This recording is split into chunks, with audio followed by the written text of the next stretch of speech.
Salut les amis! On se rapproche de plus en plus de Noël. Alors pour réaliser un bon repas de Noël, on va donc bien évidemment faire une bûche. Et pas n'importe quelle bûche les amis, car cette bûche est d'autant plus simple et rapide à réaliser pour nos fêtes de fin d'année.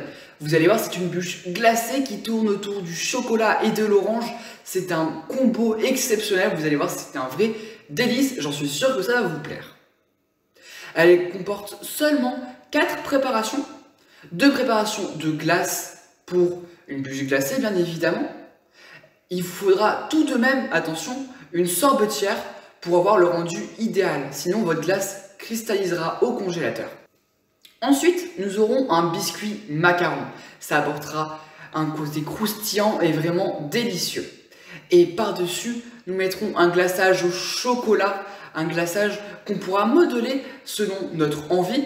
Pour nous, ce sera en forme de bûchette, on rayera avec une fourchette pour donner l'impression de bois. Mais à vous de voir si vous voulez avoir plutôt une coque lisse ou une coque à vos envies.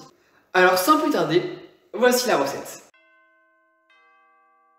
Dans un bol, on vient placer la première pesée de blanc d'œuf, le sucre glace et la poudre d'amande qu'on aura préalablement tamisé, et on mélange le tout.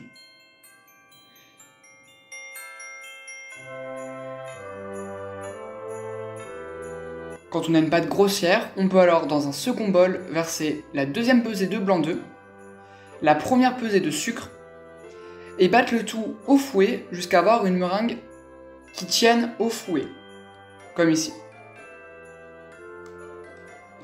On peut alors dans une casserole verser la seconde pesée de sucre et l'eau et porter le tout à ébullition jusqu'à atteindre 103 degrés. On peut alors verser ce sirop sur notre meringue petit à petit en filet, tout en fouettant bien pour éviter d'avoir des grumeaux. On bat jusqu'à complet refroidissement. Vous allez voir, vous allez obtenir un beau bec d'oiseau. Regardez-moi ça. On peut alors verser la première moitié de notre meringue italienne dans le mélange poudre d'amande, sucre glace afin de détendre l'appareil. On peut ensuite rajouter la seconde moitié de notre meringue italienne et bien macaronner le tout à l'aide d'une corne ou d'une maryse. Il faut donc détendre la pâte pour qu'elle soit homogène et souple, mais surtout pas liquide. Elle doit former le ruban, comme ici. On peut alors la placer dans une poche à douille et pocher 2 rectangles. Le premier de 24 cm de long et de 8 cm de large, le second de 24 cm de long et de 6 cm de large. On les laisse croûter à température ambiante, c'est-à-dire qu'on peut déposer notre doigt sur la pâte sans que la pâte n'accroche à celui-ci. Dès que c'est le cas, on peut enfourner alors les macarons dans un four préchauffé à 135 degrés pendant 12 à 15 minutes. Ils doivent être légèrement dorés. Dans une casserole, on peut venir verser le sucre, l'eau et porter le tout à ébullition pendant 2 minutes afin d'obtenir un sirop.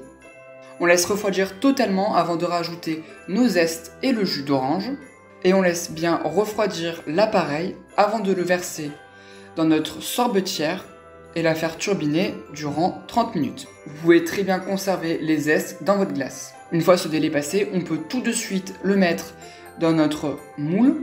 Si vous avez un moule adapté à votre bûche, vous pouvez l'utiliser. Nous ici, on utilisera des moules rectangulaires à défaut. Avant de placer le tout au congélateur durant 4 heures. Dans une casserole, on vient verser le lait et on le porte à ébullition. Une fois que c'est atteint, on peut alors le placer d'un couvercle pour le tenir au chaud. Pendant ce temps, dans un bol, on vient placer nos jaunes et nos sucres. Et on vient fouetter le tout afin de faire blanchir le mélange. Une fois que c'est le cas, on peut alors rajouter notre lait bouillant, mélanger afin d'homogénéiser la préparation et la replacer dans la casserole.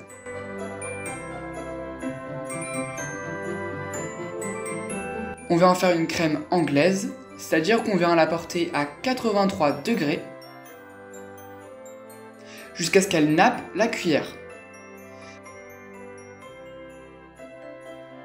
On peut alors, dans un autre bol, placer les carreaux de chocolat, verser notre crème en une fois, en émulsionnant la préparation.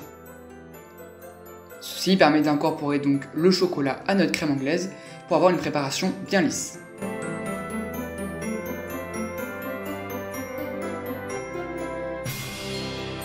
On peut alors ensuite rajouter la crème fraîche froide, mélanger le tout afin d'homogénéiser la préparation.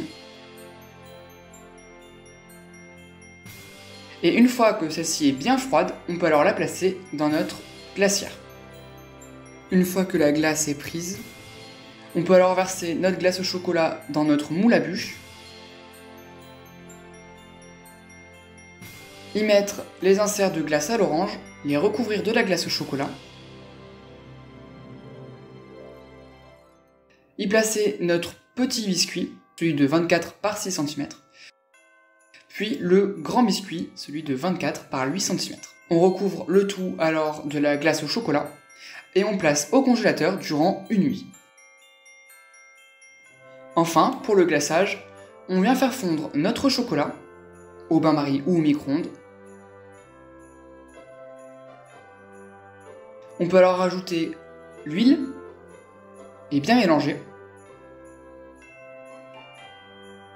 avant de la verser sur notre bûche,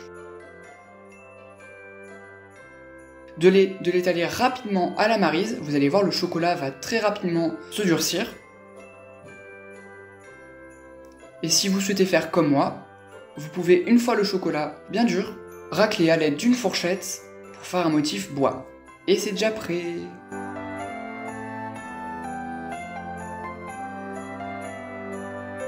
Regardez-moi ça! Ça vous donne pas un petit peu envie?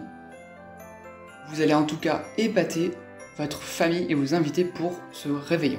Alors si cette vidéo t'a plu, n'hésite pas à t'abonner à mon compte Instagram, liker la vidéo et à t'abonner à ma chaîne YouTube en activant la petite cloche pour ne rien manquer. Tu peux aussi me dire en commentaire quelle prochaine recette tu voudrais avoir. Et moi je te dis à bientôt!